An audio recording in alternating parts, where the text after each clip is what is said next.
दोस्तों, हर आदमी को काम करने के लिए कोई ना कोई प्रेरणा चाहिए होती है, कोई ना कोई ऐसी प्रेरक शक्ति चाहिए होती है जो उसे बार बार आगे बढ़ाने के लिए प्रेरित करती रहे, मोटिवेट करती रहे।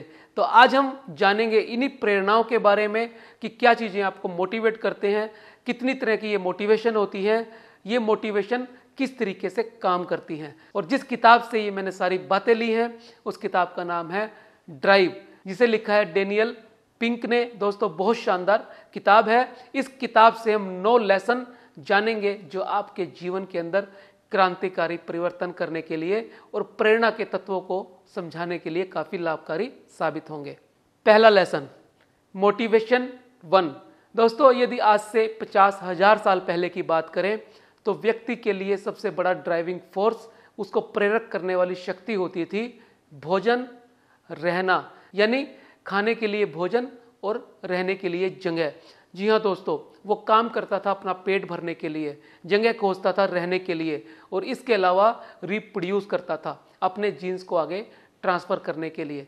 समय बदला, औद्योगिक क्रांति शुरू हुई, आदमी विकास चाहने लगा, कंपनियां बनी, फैक्ट्रीज बनी, इंडस्ट्रीज लगी। फिर आदमी का इन बेसिक नीड्स यानी मोटिवेशन 1 से काम नहीं चलने वाला था। दूसरा lesson, motivation 2, stick and carrot. जब इंडस्ट्रियलाइजेशन हुआ तो आदमी की प्रेरक शक्तियां बदलनी शुरू हुई, यानी आदमी को रिवार्ड और पुनिशमेंट दिया जाने लगा, यानी अच्छे काम करने के लिए सम्मान और बुरे काम करने के लिए या अच्छी परफॉर्मेंस ना देने के लिए पनिशमेंट।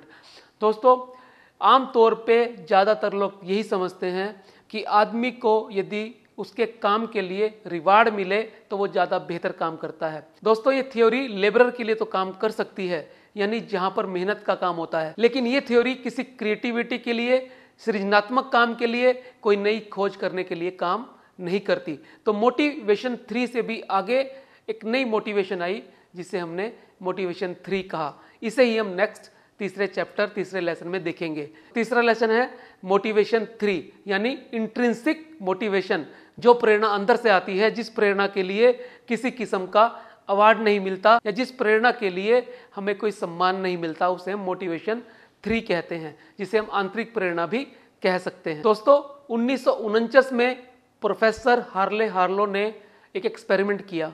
उन्होंने ये एक्सपेरिमेंट 8 रीसस बंदर के ऊपर किया। उन बंदरों को एक पजल सोल्व करने के लिए दी गई और उस पजल सोल्व करने के लिए उन्हें किसी तरह का रिवार्ड नहीं दिया गया, चाहे वो भोजन के रूप में हो या वो थपकी के रूप में हो। जब बंदरों ने उस पजल को सोल्व कर लिया तो बंदर उस काम को बार बार करने लगे, क्योंकि बंदरों को वो काम करने में बड़ा ही आनंद आता था, एंजॉय मिलता था। तो दोस्तों, इस बात से ये बात साबित हुई कि एक तीसरी किस्म की मोटिवेशन भी है जो बेसिक नीड्स मोटिवेशन 1 और दूसरी रिवार्ड और पनिशमेंट से अलग, यानी स्टिक और कैरेट से भी अलग है, यानी मोटिवेशन 2 से भी अलग है। इसे मोटिवेशन 3 का नाम दिया गया, यानी इंट्रिंसिक मोटिवेशन। और ये वो मोटिवेशन होती है जब आदमी बिना किसी रिवार्ड के काम करता है, ये उसे प्रेरित करती है अंदर से। विकिपीडिया दुनिया का सबसे बड़ा एनसाइक्लोपीडिया माना जाता है। इसे जो लोग बनाते हैं वो बिना किसी रिवार्ड के या बिना किसी पैसे के काम करते हैं। दोस्तों, विकिपीडिया पे लाखों एडिट्स डेली होते हैं और 10,000 से ज़्यादा एडिटर इस पे काम करते हैं बिना किसी इनाम के या बिना कोई पहचान पाने के लिए। दोस्तों, माइक्रोसॉफ्ट ने भी विकिपीडिया के तरह से एनकार्टा नाम का एक एनसाइक्लोपीडिया ऑनलाइन बनाने का प्रयास किया, लेकिन हजारों प्रोफेशनल यानी पेड प्रोफेशनल के बावजूद भी वो कुछ समय के बाद बंद करना पड़ा। तो इसका अर्थ ये है कि कोई एक ऐसी मोटिवेशन है जो आपको बिना पैसों के भी प्रेरित कर सकती है, बिना सम्मान के भी प्रेरित कर सकती है, वो अंदर से आती है। इसे हम इंट्रिंसिक मोटिवेशन या मोटिवेशन 3 का नाम दे सकते हैं। दोस्तों, जितने भी फिलैंथ्रोपिक एक्टिविटी से जुड़े लोग होते हैं, एनजीओ से जुड़े लोग होते हैं, वो बिना कोई सम्मान या पद चाहे अपना काम इसलिए करते हैं कि उनको आंतरिक खुशी मिलती है, इंटरनल पीस मिलती है, एक ऐसी खुशी जो रूह से संबंधित होती है, जिसका पद, पैसे, प्रतिष्ठा से कोई संबंध नहीं होता। चौथा लेसन, मिसिंग द टारगेट। दोस्तों, कई बार स्टिक एंड कैरेट मोटिवेशन यानी मोटिवेशन टू नुकसान का कारण भी बन जाती है। जब किसी वर्कशॉप में एक कार मैकेनिक को एक तय समय के अंदर गाड़ियां ठीक करने के लिए दी जाती हैं और उतनी गाड़ियां ठीक करने के बाद उसका रिवार्ड शुरू होता है, तो वो इस लालच में कि यदि मैं इतनी कारें ठीक कर दूंगा, इतनी कारों की रिपेयर कर दूंगा, इतनी कारों की सर्विस कर दूंगा तो मुझे इनाम में कुछ मिलेगा, वो ज़्यादा कारों की सर्विस और रिपेयर कर देता है, उससे उसकी क्वालिटी में डेंट लगता है, उतनी एफिशिएंसी से वो काम नहीं कर पाता और अंततोगत्वा कंपनी को ग्राहकों की बातें सुननी पड़ती हैं, ग्राहक नाराज होते हैं, कंपनी की रेपुटेशन खत्म होनी शुरू हो जाती है। तो दोस्तों बहुत बार स्टिक एंड कैरेट मोटिवेशन यानी मोटिवेशन टू काम नहीं करती और नुकसान का कारण बन जाती है। 5वां lesson, extrinsic promises destroy intrinsic motivation.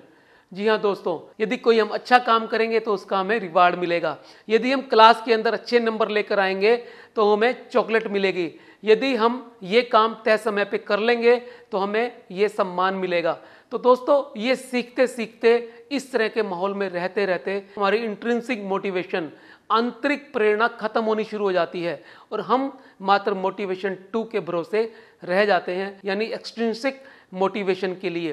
तो हमारी इंट्रिंसिक मोटिवेशन के लिए सबसे बड़ा नुकसान का कारण हमारी एक्सट्रिंसिक मोटिवेशन ही है, यानी बाह्य प्रेरक शक्तियां हमारी आंतरिक प्रेरणा को खत्म कर देती हैं और एक समय ऐसा आता है जब हम हर काम पद पैसे प्रतिष्ठा के लिए करना शुरू कर देते हैं, कोई भी चीज हमें उत्तेजित नहीं करती। Lesson 6, get into flow. दोस्तों आपने कभी वो पेंटर देखा है जो अपनी कुची चलाते हुए इतना मगन हो जाता है कि उसको आसपास के माहौल का ध्यान नहीं रहता? क्या आपने कभी वो संगीतकार देखा है जो अपनी म्यूजिक की धुन बनाते हुए इतना मगन हो जाता है बाह्य दुनिया पे उसकी नजर नहीं जाती? क्या आपने कभी वही सिंगर गायक देखा है जो अपनी गायकी से सबको इतना मंत्रमुग्ध कर देता है कि वातावरण आनंदित हो जाता है? दोस्तों ये कैसे होता है? ये होता है उस फ्लो स्टेट से जिसके बारे में हम ध्यान की अवस्था में चले जाते हैं, हमें अपने काम को करने का पता ही नहीं होता, इसे फ्लो स्टेट कहते हैं। इस फ्लो स्टेट में आप तभी आ सकते हैं जब आपके पास इंट्रिंसिक मोटिवेशन यानी अंतः प्रेरणा हो। यदि आप कोई भी काम पैशन के साथ और डेडिकेटली करना चाहते हैं तो आपको इस फ्लो स्टेट में आना होगा। दोस्तों ये सिद्ध हो चुका है कि वही लोग, वही एम्प्लॉय, वही काम करने वाले वर्कर इस फ्लो स्टेट में आ पाते हैं जो इंट्रिंसिक मोटिवेशन से परिपूर्ण होते हैं। Lesson 7, the pursuit of meaningfulness. दोस्तों रोचेस्टर यूनिवर्सिटी में एक एक्सपेरिमेंट किया गया जिसमें कुछ यंग लोगों को उनके जीवन का सबसे बड़ा उद्देश्य पूछा गया। कुछ लोगों ने पैसा कमाना, रिच होना, फेमस होना अपने जीवन का सबसे बड़ा उद्देश्य बताया। कुछ लोगों ने लोगों की सहायता करना और अपने आप को अच्छा इंसान बनाना अपने जीवन का सबसे बड़ा उद्देश्य बताया। बहुत सालों के बाद उन्हीं लोगों का इंटरव्यू दोबारा लिया गया। दोस्तों जिन लोगों ने अपने जीवन का उद्देश्य रिच होना, फेमस होना बताया था, वो बड़े मैनेजर तो बन गए थे, लेकिन उनकी जिंदगी के अंदर एंजाइटी थी, डिप्रेशन था, तनाव था, चिंता थी। लेकिन दूसरे लोग जिन्होंने अपने जीवन का उद्देश्य अच्छा इंसान बनना और लोगों की मदद करना बताया था, उन लोगों की जिंदगी में बेतहाशा खुशी थी। यानी इस बात से दोस्तों ये सिद्ध हुआ कि हमारे जीवन का यदि पर्पस मीनिंगफुल है तो हम जीवन ज़्यादा बेहतर जी पाते हैं बजाय उस जीवन के जिसके अंदर खाली पद प्रतिष्ठा और पैसा है। तो दोस्तों ये सारी चीज़ें आती हैं इंट्रिंसिक मोटिवेशन से। जब हम मोटिवेशन 3 को अपने जीवन में अपनाने का काम करते हैं, हमारे जीवन के अंदर एक पर्पस होता है, एक उद्देश्य होता है। तो दोस्तों यदि आप जीवन के अंदर एक मीनिंगफुल पर्पस रखेंगे तभी आप अपने जीवन को बहुत ज़्यादा बेहतर बना पाएंगे और बहुत सारी खुशी अपने जीवन में ला पाएंगे। Lesson 8, my task, my team, my determination promotes intrinsic motivation.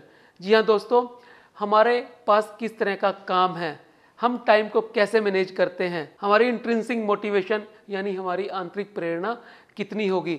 दोस्तों हमारी टीम पर भी ये निर्भर करता है, यानी जिन लोगों के साथ में हम रहते हैं उन पर भी ये निर्भर करता है कि हमारी अंतः प्रेरणा कैसी होगी, हमारी इंट्रिंसिक मोटिवेशन कैसी होगी, हम अपने टाइम को कैसे यूटिलाइज करते हैं, हम प्रेशर से काम करते हैं या अपनी इच्छा से काम करते हैं। इस बात पे भी निर्भर करता है कि हमारी इंट्रिंसिक मोटिवेशन कैसी होती। दोस्तों आपने गूगल कंपनी के बारे में सुना होगा। दोस्तों गूगल के अंदर एम्प्लॉइज को 20% टाइम इनोवेशन करने के लिए दिया जाता है। उसी का नतीजा है कि गूगल मेल्स और गूगल न्यूज़ जैसी कंपनियां बनी, यानी एम्प्लॉयज़ ने अपनी इनोवेशन दिखाई और इन कंपनियों की इजाद हुई। हम अपने समय को कैसे मैनेज करते हैं, हमारे अंदर सेल्फ डिटर्मिनेशन कितनी है, हमारी टीम में कौन कौन लोग हैं और हमें क्या टास्क दिया गया है, इन सब बातों पर निर्भर करता है कि हमारी इंट्रिंसिक मोटिवेशन कैसी होगी। Lesson number 9, the effective company. दोस्तों, एक इफेक्टिव कंपनी वही होगी जिसके अंदर अपग्रेडेशन होगा मोटिवेशन 2 से मोटिवेशन 3 में, जो फिलैंथ्रोपिक एक्टिविटीज़ करेगी, जो डोनेशन देगी, समाज की भलाई के काम करेगी और अपनी कंपनी के अंदर ऐसा माहौल पैदा करेगी कि अपने एम्प्लॉयज़ को डिसीजन मेकिंग में भागीदार बना सके, अपनी इनोवेशन में भागीदार बना सके।